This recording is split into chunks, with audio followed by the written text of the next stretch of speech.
ಮೆಂತ್ಯ ಸೊಪ್ಪು ಕಹಿ ಇರೋದ್ರಿಂದ ತುಂಬ ಜನ ತಿನ್ನೋದಕ್ಕೆ ಹಿಂಜರಿತಾರೆ. ಅಂಥವ್ರಿಗೆ ಈ ರೀತಿ ಚಪಾತಿ ಮಾಡಿಕೊಡಿ.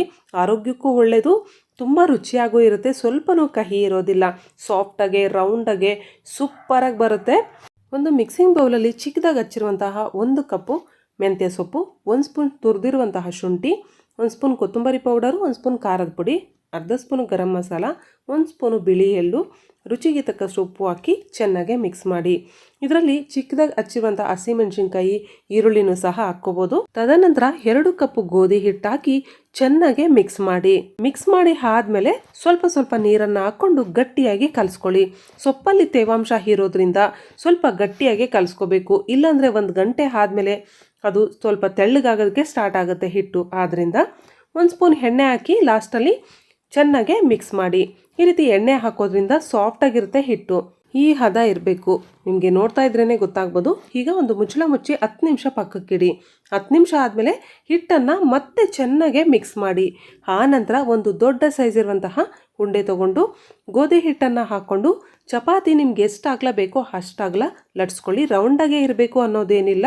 ಆನಂತರ ನಾವು ಇದನ್ನು ಕಟ್ ಮಾಡ್ತೀವಿ. ಈ ರೀತಿ ಲಟ್ಸ್ಕೊಂಡು ಆದಮೇಲೆ ಈ ರೀತಿ ಒಂದು ಬೌಲ್ ತೊಗೊಂಡಿದ್ದೀನಿ. ಬೌಲ್ನ ಇಟ್ಟು ಪ್ರೆಸ್ ಮಾಡಿದ್ರೆ ಈ ಶೇಪ್ ಬರುತ್ತೆ ನೋಡಿ. ನೀವು ಯಾವ ಸೈಜ್ ಬೇಕೋ ಆ ಸೈಜಲ್ಲಿ ಕಟ್ ಮಾಡ್ಕೋಬೋದು ನಿಮ್ಮ ಮನೆಯಲ್ಲಿರೋ ಬೌಲಲ್ಲಿ. ಇಲ್ಲ ಅಂದರೆ ಮನೇಲಿ ಯಾವುದಾದ್ರೂ ಬಾಕ್ಸ್ ಇದ್ದರೆ ಅದ್ರ ಮುಚ್ಚಳದಲ್ಲೂ ಸಹ ನೀವು ಈ ರೀತಿ ಕಟ್ ಮಾಡ್ಕೋಬೋದು.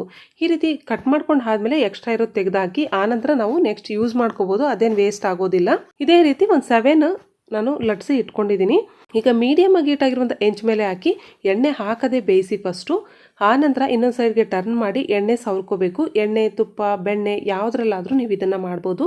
ಎರಡೂ ಕಡೆನೂ 2 ನಿಮಿಷ ಈ ರೀತಿ ಮೀಡಿಯಂ ಫ್ಲೇಮಲ್ಲೇ ಬೇಯಿಸ್ಕೊಳ್ಳಿ. ಈ ರೀತಿ ಸೌಟಿಂದ ಪ್ರೆಸ್ ಮಾಡ್ತಾ ಸೊಪ್ಪು ಸಹ ನೀಟಾಗಿ ಬೇಯುತ್ತೆ ಮೀಡಿಯಂ ಫ್ಲೇಮಲ್ಲಿ ಮಾಡೋದ್ರಿಂದ. ಇದೇ ರೀತಿ ನೆಕ್ಸ್ಟ್ ಇನ್ನೊಂದು ಸಹ ಬೇಯಿಸಿ ತೋರಿಸ್ತಾ ಇದ್ದೀನಿ ನೋಡಿ. ತುಂಬ ಚೆನ್ನಾಗಿ ಬರುತ್ತೆ ಈ ರೀತಿ ಮಾಡಿದ್ರೆ. ತುಪ್ಪ ಅಥವಾ ಬೆಣ್ಣೆಯಲ್ಲಿ ಈ ಚಪಾತಿ ಮಾಡಿಕೊಂಡ್ರೆ ತುಂಬ ರುಚಿಯಾಗಿರುತ್ತೆ. ಚಿಕ್ಕ ಮಕ್ಳಿಗಾದರೆ ಈ ರೀತಿ ಚಪಾತಿ ಮಾಡಿ ರೋಲ್ ಮಾಡಿ ಸುಮ್ಮನೆ ಕೈಗೆ ಕೊಟ್ಟರೆ ಸಾಕು. 1 ತಿನ್ನೋರು ಸಹ 2-3 ತಿಂತಾರೆ. ತುಂಬ ರುಚಿಯಾಗಿರುತ್ತೆ, ಸಾಫ್ಟಾಗಿರುತ್ತೆ.